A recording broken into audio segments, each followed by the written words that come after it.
അഭിമന്യ ദിയസ്കോറോസ് തിരുമേനി, ബഹുമാന്യരെ, പ്രിയപ്പെട്ടവരെ, ഇന്ന് നാം എല്ലാവരും ഇവിടെ എത്തിച്ചേർന്നിരിക്കുന്നത് നമ്മുടെ ഭദ്രാസനത്തിൻ്റെ 148-ാം വാർഷികം ആഘോഷിക്കാനാണ്.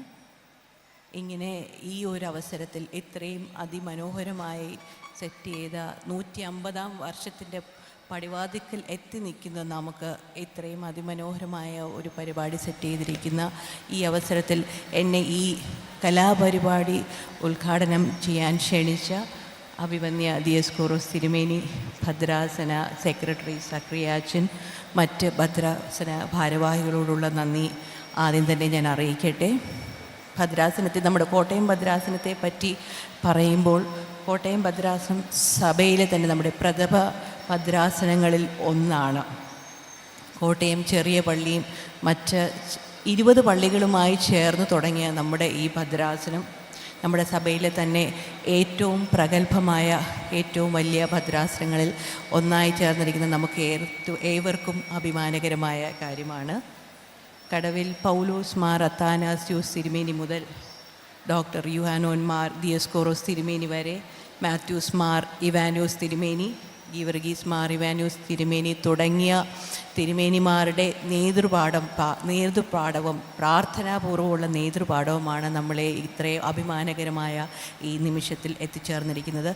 ഇതിനു പുറമേ നാം നോക്കുകയാണെങ്കിൽ, ഇതിനൊക്കെ പുറമേ നിരാലംബർക്കും സഹായമേറെ ആവശ്യമുള്ളവർക്കുമായി ഒരുപാട് ഓർഗനൈസേഷൻസ് അവരെ സഹായിക്കാനായിട്ട് നമ്മുടെ സഭയിൽ തന്നെ തുടങ്ങിയിട്ടുണ്ട്.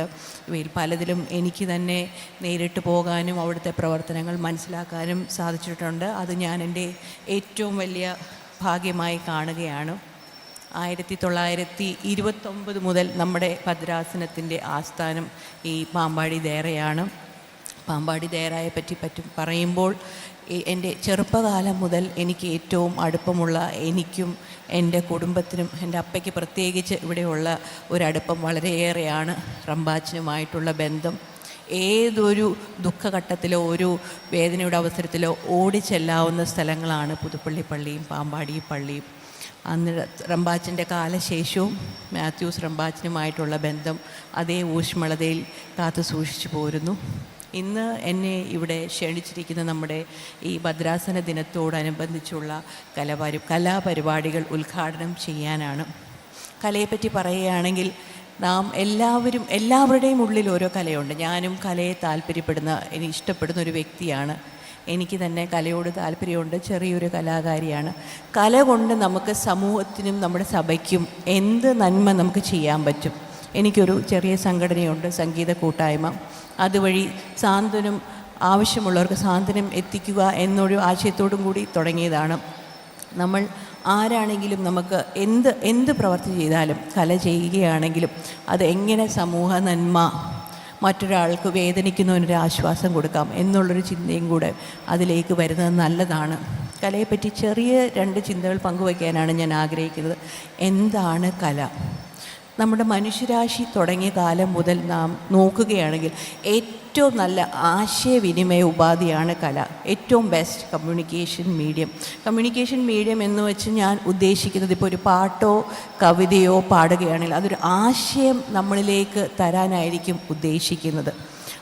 അതുകൊണ്ട് തന്നെയാണ് അതിനൊരു ഏറ്റവും നല്ല കമ്മ്യൂണിക്കേഷൻ മീഡിയം എന്ന് പറയുന്നത്. അതുപോലെ തന്നെ നമ്മുടെ മനുഷ്യരാശി ഇങ്ങനെ ഇവോൾവ് ചെയ്ത് വരുന്ന സമയത്ത് ഇത് നമ്മുടെ നമ്മുടെ ജീവിതത്തെ മുൻപോട്ട് കൊണ്ടുപോകാൻ, എൻഹാൻസ് ചെയ്യാനായിട്ട് ഈ കല നമ്മളെ ഒരുപാട്, കൾച്ചറൽ ലൈഫ് അത് നമ്മളെ ഒരുപാട് എൻഹാൻസ് ചെയ്യാൻ സഹായിച്ചിട്ടുണ്ട്. ഇപ്പോൾ ഒരു കുഞ്ഞ് ജനിച്ച് നമ്മുടെ ഇടയിലേക്ക് വരുമ്പോൾ അതിൻ്റെ മുഷ്ടി ചുരുട്ടിയാണ് ഈ ലോകത്തിലേക്ക് വരുന്നത്. ദൈവം ആ മുഷ്ടിക്കുള്ളിൽ ഈ കുഞ്ഞിന് പല കലകൾ, ഒരു കലയാകാം, ഒന്നിൽ കൂടുതൽ കലയാകാം, അത് ആ മുഷ്ടിക്കുള്ളിൽ കൊടുത്താണ് ആ കുഞ്ഞിനെ ലോകത്തിലേക്ക് വിടുന്നത്. ആ കല തിരിച്ചറിയുന്നതാകാം ഒരു മാതാവിൻ്റെയും പിതാവിൻ്റെയും ഏറ്റവും വലിയൊരു കടമ. പല കടമകളിൽ ഒന്നതാകാം ഏറ്റവും ഇമ്പോർട്ടൻ്റ് ആയിട്ടുള്ള. ആ കല തിരിച്ചറിയുക മാത്രമല്ല, അതെങ്ങനെ ഒരു മനുഷ്യരാശിക്ക്, മറ്റൊരാൾക്ക് എങ്ങനെ സഹായം എത്തിക്കാം എന്നുള്ളൊരു ജീവിതത്തിൽ ആ കുഞ്ഞിനെ വളർത്തുന്നതാകാം നമ്മുടെ ജീവിത ലക്ഷ്യം. അതുപോലെ കലയിൽ നാം നോക്കുകയാണെങ്കിൽ, കല ബൈബിളിലോ ദൈവത്തിൻ്റെ ക്രിസ്ത്യാനിറ്റിയിലോ എങ്ങനെയെങ്കിലും റിലേറ്റഡ് ആണോ നോക്കിയാൽ ആണ്. നമ്മൾ ബൈബിളിൽ നോക്കുകയാണെങ്കിൽ ബൈബിളിനകത്ത് തന്നെ ഒരു കല ഒളിഞ്ഞിരിപ്പുള്ളതായി നമുക്ക് കാണാൻ സാധിക്കും. ഇപ്പം സാഹിത്യ രീതിയിലാണ് നമ്മളതിനെ കാണുന്നത്. നമുക്ക് ബൈബിൾ വായിക്കാം. കുറച്ചുകൂടെ സർഗാത്മകമായ രീതിയിലാണ് നാം അതിനെ നോക്കുന്നത്. നമുക്കതിനെ പാരായണം ചെയ്യാം. ഇത് മാറ്റി വേറൊരു ദൈവികമായ രീതിയിൽ, ഒരു വിശ്വാസത്തിൻ്റെ രീതിയിലേക്കാണത് പോകുന്നതെങ്കിൽ നമുക്ക് ധ്യാനിക്കാം. അങ്ങനെ ബൈബിളിൽ തന്നെ ഒരു കല ഒളിഞ്ഞു കിടക്കുന്നതായി നമുക്ക് കാണാം. പിന്നെ ബൈബിളിൻ്റെ ഉള്ളിലേക്ക്, കണ്ടൻറ്റിലേക്ക് പോവുകയാണെങ്കിലോ അതിലുണ്ടോ കല? ഉണ്ട്, അതിലുമുണ്ട് കല.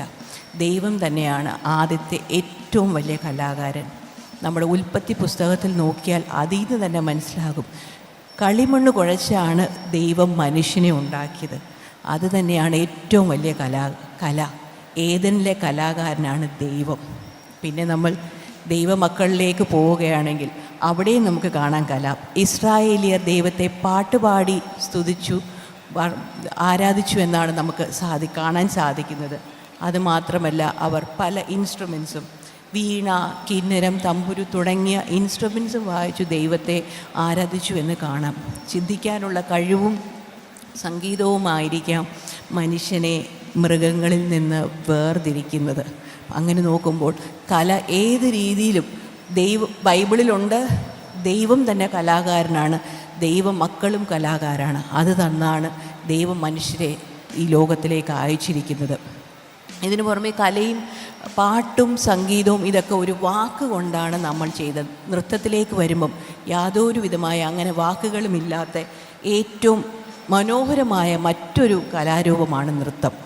പക്ഷേ ഇന്നത്തെ കാലത്ത് തന്നെ ചെറുതായിട്ടൊരു മതപരമായ ഒരു ചായ്വ് വരുന്നുണ്ട്. അതത്രയും ചെറിയ ദുഃഖകരമാണ്. നമ്മളൊരു മതേതരമായ രീതിയിൽ, ഒരു സെക്യുലർ രീതിയിൽ പോവുകയാണെങ്കിൽ അതിമനോഹരമായ കലയാണ് നൃത്തം. ചുരുക്കി പറഞ്ഞാൽ വരകൾ, വാക്കുകൾ, വർണ്ണനകൾ ഇവ യുക്തിപരമായ രീതിയിൽ നമുക്ക് മിക്സ് ചെയ്തിറക്കുവാണെങ്കിൽ അതിമനോഹരമായ കല നമുക്ക് സൃഷ്ടിക്കാം. ഈ കലയിലൂടെ നമുക്ക് സ്നേഹം, സന്തോഷം, സമാധാനം ഇവയൊക്കെ നമുക്ക് എങ്ങനെ നമ്മുടെ സമൂഹ നന്മയ്ക്ക് കൊടുക്കാമെന്ന് നമ്മൾ പഠിക്കുകയും പഠിപ്പിക്കുകയും ചെയ്താൽ മാത്രമേ നമ്മൾ ഇന്നിവിടെ ചെയ്യാൻ പോകുന്ന കലകൾക്കെല്ലാം ഒരു അർത്ഥമുണ്ടാവുകയുള്ളൂ. ഏതായാലും അങ്ങനെ ഏറ്റവും അർത്ഥവത്തായ കലാരൂപം നമുക്ക് സൃഷ്ടിക്കാൻ സാധിക്കട്ടെ എന്ന് ആശംസിച്ചുകൊണ്ട് എന്നെ ഇന്ന് ഈ ഉദ്ഘാടനത്തിലേക്ക് ക്ഷണിച്ച ഭദ്രാസനത്തിലെ എല്ലാ ഭാരവാഹികളോടും നന്ദി അറിയിച്ചുകൊണ്ട് ഇന്നത്തെ ഈ കലാപരിപാടി ഉദ്ഘാടനം ചെയ്തതായി പ്രഖ്യാപിച്ചുകൊള്ളുന്നു.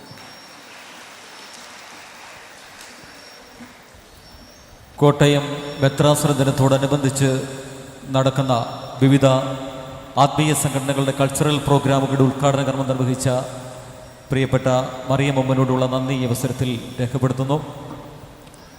വളരെ അവിചാരിതമായിട്ട് അവിടെ കിട്ടിയ ഒരാളാണ് പ്രിയപ്പെട്ട കലാകാരിയായ മറിയ ഉമ്മൻ. നമ്മുടെ പ്രിയപ്പെട്ട ഉമ്മൻചാണ്ടിയുടെ മകളാണ്. ചാണ്ടി ഉമ്മൻ്റെ സഹോദരി കൂടിയാണ്. വളരെ സന്തോഷത്തോടെ നമ്മുടെ ഇടയിലേക്ക് സ്വാഗതം ചെയ്യുന്നു. ഇവിടെ വന്ന് ഉദ്ഘാടന കർമ്മം നിർവഹിച്ചുള്ള ഞങ്ങളുടെ ഒരു പ്രത്യേക ഉപഹാരം സമർപ്പിക്കുന്നു. ദൈവം അനുഗ്രഹിക്കട്ടെ. പ്രിയപ്പെട്ട മറിയമ്മന് ഇപ്പോൾ തിരുമേനി ഉപഹാരം സമർപ്പിക്കുന്നു. കൾച്ചറൽ പ്രോഗ്രാമിലെ ആദ്യ ഇനം മാർഗം കളിയാണ്.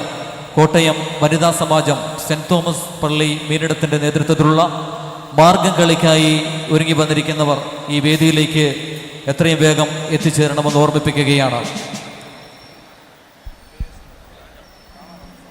മലങ്കര നസ്രാണികളുടെ പരമ്പരാഗതവും പാരമ്പര്യവുമായ ഒരു കലാരൂപമാണ് മാർഗം കളി. ഈ മാർഗം കളി ഇന്ന് നമുക്ക് കാണുവാനുള്ള സന്ദർഭം വളരെ വിരളമാണ്. നമ്മുടെ യൂണിവേഴ്സിറ്റി കലോത്സവങ്ങളിലും സ്കൂൾ കലോത്സവങ്ങളിലെയും ഒരു മത്സര ഇനമായി ഇന്ന് മാർഗം കളിയും നമ്മുടെ പാരമ്പര്യ കലയായ പരിചമുട്ട് കളിയും ഒക്കെ മാറിയിരിക്കുകയാണ്. മാർഗം കളിയുടെ എല്ലാ പാട്ടുകൾക്കും വളരെ അർത്ഥമുള്ള പാട്ടുകളാണ്. മാർത്തോമാ ശ്ലീഹായുടെ ഭാരതത്തിലെ അപ്പോസ്തോലിക സന്ദർശനത്തിൻ്റെ ഭാഗമായി അപ്പോസ്തോലിക സന്ദർശനത്തിൻ്റെ വിവിധ കഥകൾ